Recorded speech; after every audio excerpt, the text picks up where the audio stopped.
Handa ka na bang magnegosyo? Pero kulang ang pera mo para dito. May mga tips po ako para sa'yo.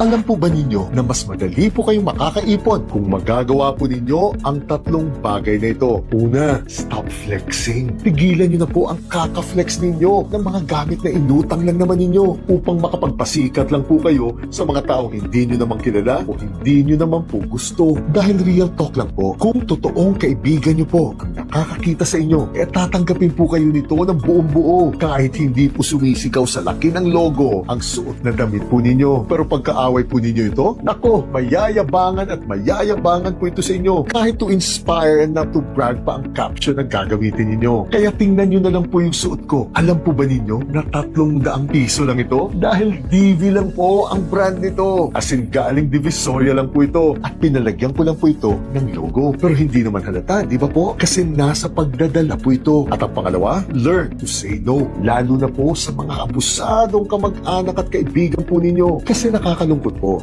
Ngunit tila na aabuso na rin po ang kulturang bayanihan sa bansang ito. Dati-rati po kasi ay ginagamit lang ito natin mga Pilipino kapag talagang minalas o bumagsak ang nagpapatulong po sa inyo. Subalit marami na po ang mga kababayan natin ngayon na ipinapasa po talaga ang kanilang mga obligasyon sa ibang tao kahit may kakayahan pa naman po silang dumiskarte at magtrabaho. Tandaan po ninyo, mas hindi po kayo makakatulong kapag pati po kayo ay nalulunod na rin at naghihingalo sa dami po ng obligasyong tinanggap ninyo. Kaya mag-set lang po kayo ng fixed na buwanang budget para po sa pangtulong ninyo. And learn to say no kapag lumagpas na po kayo dito. At ang pangatlo, time is money. Huwag nyo pong sasayangin ang oras ninyo. Mas madali po kasi tayo makakaipon at mas mabilis pong lalago ang ipong ito kung mas maaga po tayong matututong mag-ipon at i-invest po ito kaysa sa sasayangin po natin ang ating kabataan at ating pera sa kakayolo. Kaya nga po ako nakapag-retiro ng maaga dahil maaga rin po kasi akong nagsimulang magtrabaho at magnegosyo at yun lang naman pong sikreto ng buhay ko. Kaya huwag niyo pong sasayangin ang kabataan ninyo dahil napakarami ko na pong kakilalang kaedad ko na nagsisisi po sila ngayon kung bakit po nila sinayang ang kanilang oras at panahon. Dahil tandaan niyo po ito, hindi na po na ibabalik ang nakaraan ninyo. Ayan, gawin niyo lang po ang tatlong bagay na ito at sigurado po akong mas mapapabilis kayo sa pag-iipon po ninyo.